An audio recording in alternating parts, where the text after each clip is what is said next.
All right, so we are now about to generalize our adaptive control results to high order systems. So we are going to look at this system, which is a very common system. And if your control actions is generated through moments, not forces, and which is the case in most like robotic and aerospace applications, to name but a few examples, you can put this system into this form. All right, here x is n by 1 vector, which makes a n by n matrix. B is n by m. Delta is m by m. Control is m by 1. And uncertainty is m by 1. Matrices and vectors, subject to some initial condition. I am going to assume x is measurable. A and B are known and controllable.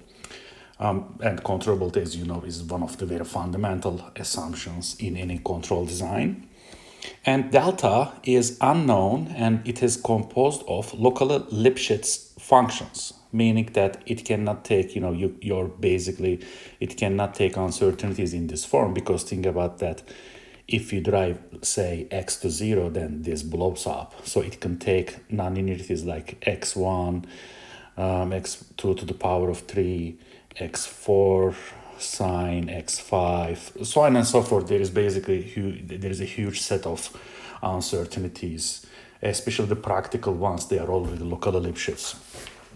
And we are going to look at in this video structured or parametric uncertainties, and we are then going to look at in a later video unstructured uncertainty, where we are going to use neural networks, more precisely radial basis functions. So we are going to start with a slightly easier case, structured uncertainty. In this case, basically, this uncertainty can be parameterized as some unknown weight multiplied by the known basis function. So remember the dimension. This is m by 1. So this is s by 1. So this is basically m by s. But of course, this is with transpose. This is itself s by m. You are taking its transpose. This is s by 1, which makes m by 1. All right. So again, known basis function, unknown weight. And here delta captures, basically, it is composed, it's a spatial matrix, and there is a reason for that I'm going to cover. It has diagonal elements, and its diagonal elements are positive. Something like, let's say, m is 2, lambda 1, lambda 2, and 0. Lambda 1 and lambda 2 basically are positive. Now this basically, it multiplies your control. Let's say you have two control channels, U1 and U2, multiplied by lambda. In this case, lambda will be lambda 1 and lambda 2. Initially, under ideal conditions, when your actuators are performing at their full potential, lambda 1 and lambda 2 are 1, such that this is the ideal case.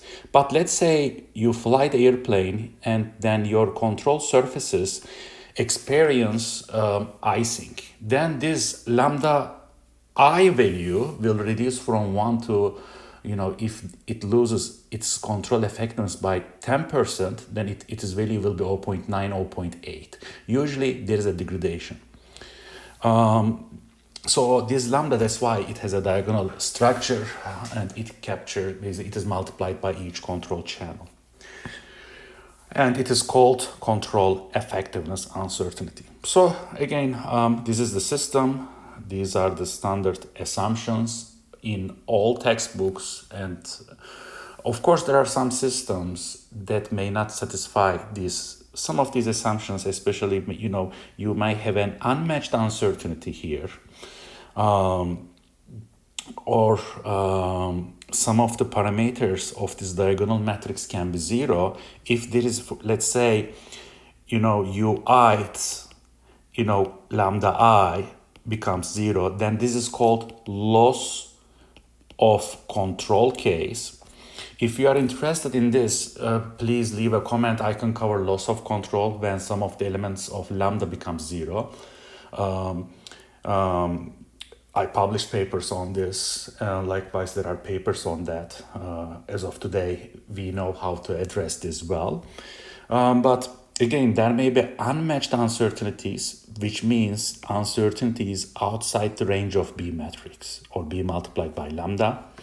There are techniques, but I will assure you for general applications when control actions are generated through moments such that, or you use Newton's second law type of stuff, this is a pretty general format. All right, let's give one famous example, spring mass damper example. You have a mass with m kilograms, but in this context, there is no need to mention every unit, right? I will just go with the SI system. So you have a mass, and this mass, we would like to apply some control signal to this mass in order to change its position. And its position is denoted by P. And there is a spring and damper connected to this mass that negatively affects the motion of the mass. Let's say the spring force is basically minus alpha P. Alpha is the spring constant. It negatively affects the system. And damping is a nonlinear damping, which is, it depends, it proportionals to the third power of the derivative of the position, which is the velocity multiplied by the damping constant beta. In this case, these are the structured uncertainties because I know P dot, but I just don't know alpha and beta. So I know the structure, and you will see this in much more detail in a second when I put this system to R form at the bottom. First of all, I am applying Newton's second law. Sum of the forces equals to mass multiplied by P dot dot acceleration. So let's put all the sum of the forces. Your control positively affects the motion, and spring force and damping force negatively affects the motion.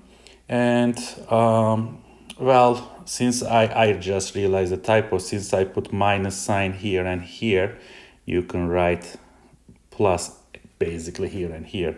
You can simply draw a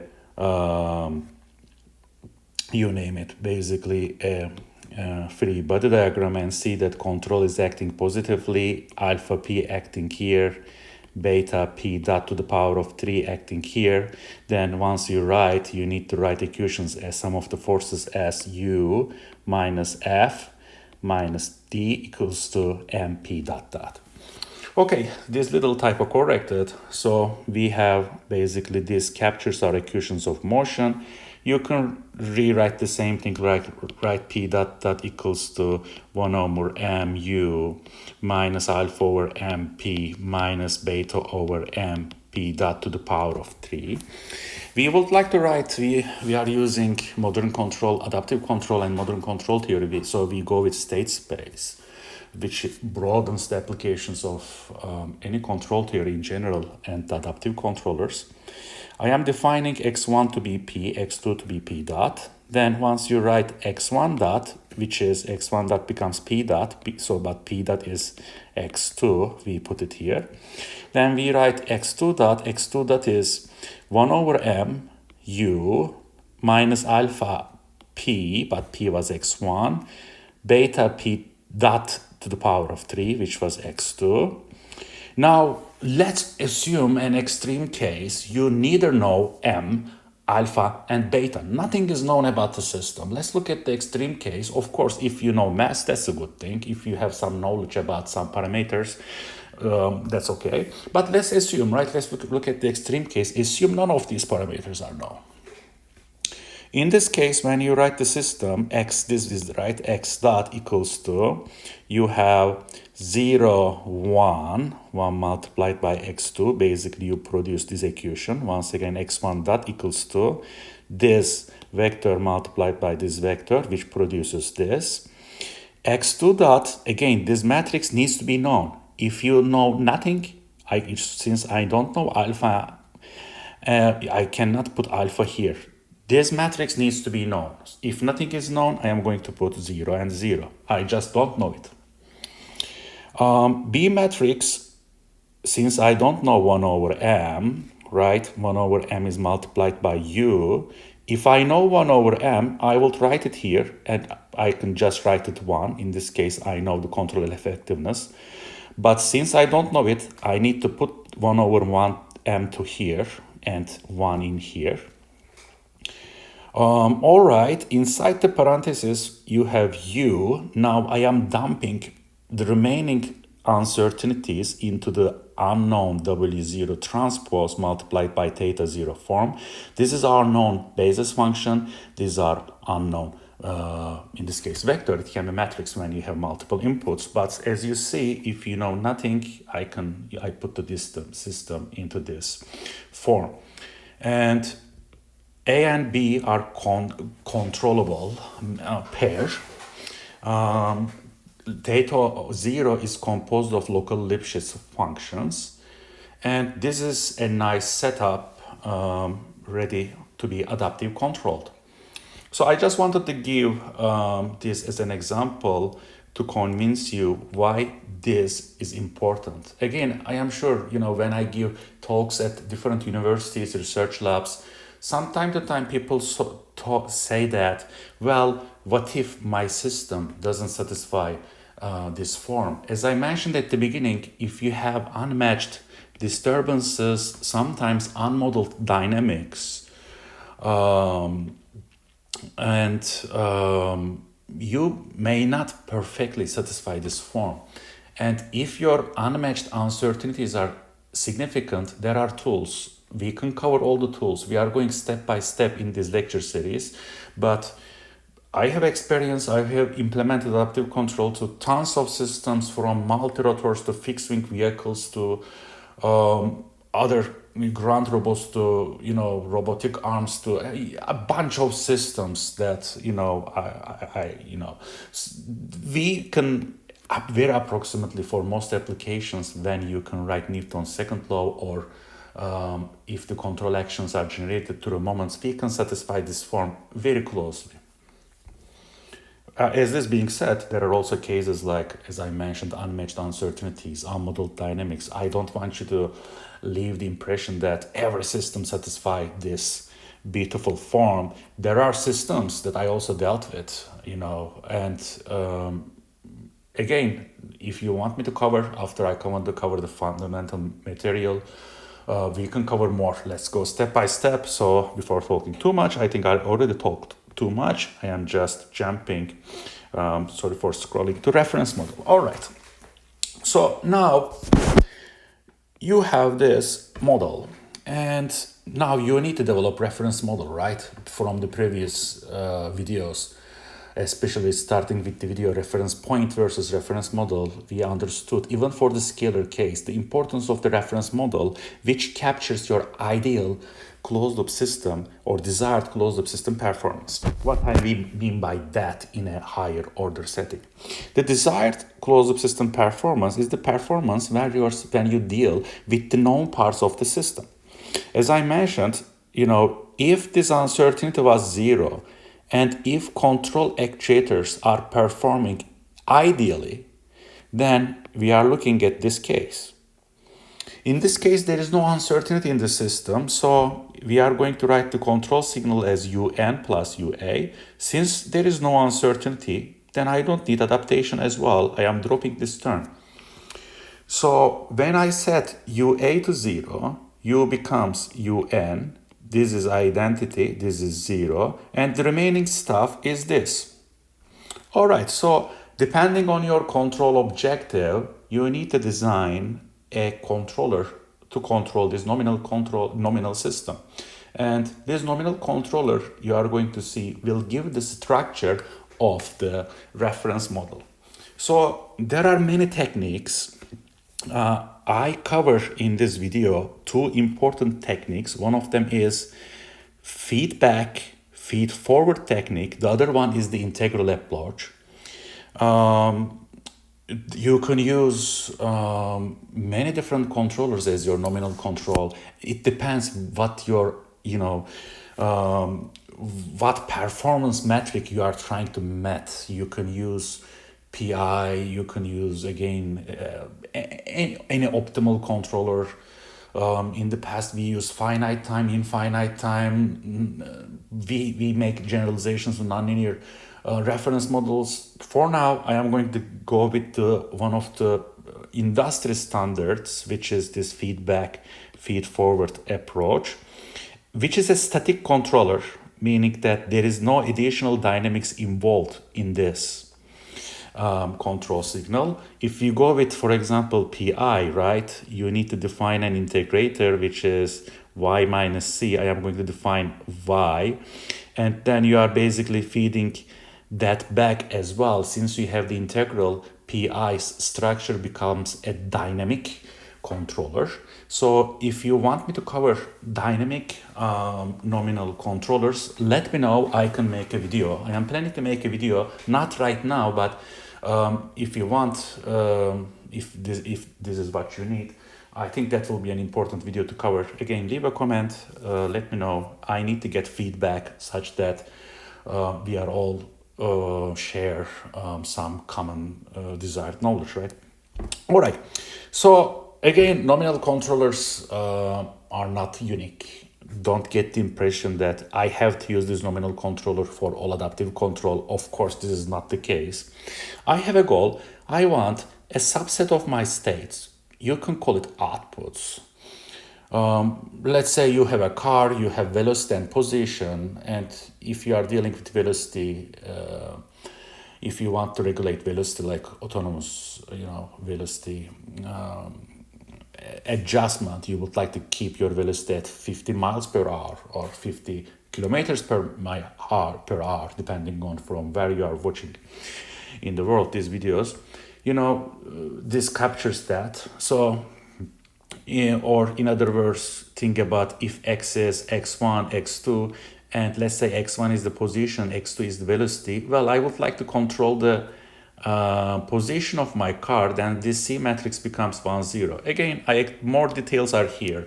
I don't want to discuss much here a linear control design. If you haven't watched this video, it covers state and output feedback control of linear systems, where we deal with these forms. So our aim is to drive a subset of the states captured by Y to command C as t goes to infinity. This is our basically desired nominal control strategy. For this purpose, I am using this feedback feed forward structure, and as I explain in this video, K1 needs to be chosen to make A minus B K1 Hurwitz. All eigenvalues needs to be on the left half plane, and K2 needs to satisfy this condition. If this condition holds, then Y converges to C. Why this condition? Why it is looking this interesting? You need to watch again this video. All right, so now since still we are dealing with the ideal system, no uncertainties, no adaptation, I am closing the loop for a second with this nominal controller. I am grouping the terms depending on X like this. I am depending terms that depends on the command C. For the sake of brevity, I'm going to call it AR. I am going to call it BR. And if there was no uncertainty, then this closed loop system was capturing our ideal desired performance. But we know, there are uncertainties, and we cannot write the system in this form when you have lambda and the uncertainty W0. So I need to define the reference model kept like this. Since I cannot write this physically when there are uncertainties, I can still run this. Right, I can implement this XR that equals to AR XR. I am defining a new state, BRC, subject to some initial condition. If you know your system's initial condition on a ballpark, we know you can set it X0. You can use the system's initial condition. So this is, you are looking at your reference model. All right. Now we're going to look at adaptive control and parameter update law for the structured uncertainty case. Now, nothing is ideal, uncertainties are present, so turning back to our original system, this is exactly the system. UN is here. I am doing one of the biggest tricks in control theory, adding 0. I am adding and subtracting BUN. It's basically, I'm not going to make them cancel each other. So I am going to send BUN to here and BUN to inside. If you look at here, B lambda, lambda inverse UN, lambdas will cancel each other, so you are going to get this term. All right. Now, when you have this part with UN, and if you insert your UN, you are going to arrive precisely at this dynamics. So you have your nominal system lying here, corrupted with bunch of stuff here. We are going to do some grouping. So first of all, I am going to write this as, this is right identity multiplied by UN minus this. So we can write this as identity lambda inverse multiplied by UN. This is unknown, this is known. Similar to this is unknown, this is known. So let's group them together, happy marriage. So I am going to take W0, putting here, this guy, putting here, this is diagonal, so no need for transpose. I am putting transpose here, this goes here, and UN goes here. That's why I started with V0, theta 0 notation. Now this is the actual net uncertainty in the system, and this is your basis function that you are going to implement when you implement the adaptive controller. All the remaining item is right now BA. System is prettier form, and we are ready to design the adaptive control algorithm. Next. Up to now, we have basically X dot dynamics that we put into this form and the reference model that captures the ideal system performance. What do you want? You want your system state to approach the ideal performance. That's why we are forming this error. When you differentiate your error, basically x dot equals e dot equals to x dot minus xr dot, these terms will be cancelled out, and you are going to have this term plus the terms in brackets. Now, this is similar to the scalar adaptive control videos. You don't know W, and you would like to cancel it. So we have the minus term that denotes the cancellation. W hat is the estimate of the W. So once you write this and once you define W tilde equals to W hat minus W, then you can write this portion as minus W tilde transpose theta. So you want basically, you have this form, to make the long story short, ARE minus B W tilde transpose theta of X. This is your error dynamics. Now you need to come up with a weight update law. As I mentioned on the foundations of stability analysis video, everything, I am going to refer to that video several times, and take this video as your stability general case. And now basically I am referring to that video for the first time. More precisely, go to this timestamp of this video, 2111, and this is the spatial case. Basically, once you use this weight update law, you are going to arrive v dot equals to minus E transpose RE using this Lyapunov function. And as explained everything on this video, once you apply Barbalas lemma, error will go to 0, ST go to infinity. And this is our Lyapunov equation for a given R, that you have the basically solution, positive definite solution P that you use here. Basically, again, the reason is that from now on, you are going to see most of the adaptive control proofs will be similar to each other. And I don't wanted to repeat myself several times, which can be boring for you. That's why I posted this video, which is just as a stability analysis of multiple adaptive controllers, including the first one. If you have any questions, if you have any difficulty connecting this with the analysis here, let me know. I can try to make this clear. But if you have a full understanding of this video, you are going to realize this error dynamics, let me rewrite again, ARE minus B W tilde theta of X is a special case of the dynamics given in this video without additional terms. And since you also have no sigma modification or any other modification, it will directly result in this. It is non-negative definite, it is not negative definite, and because of this you need to apply Barbalat's lemma, and check this video on how we apply Barbalat's lemma. Again, timestamp is this, and we can go from there. Thanks.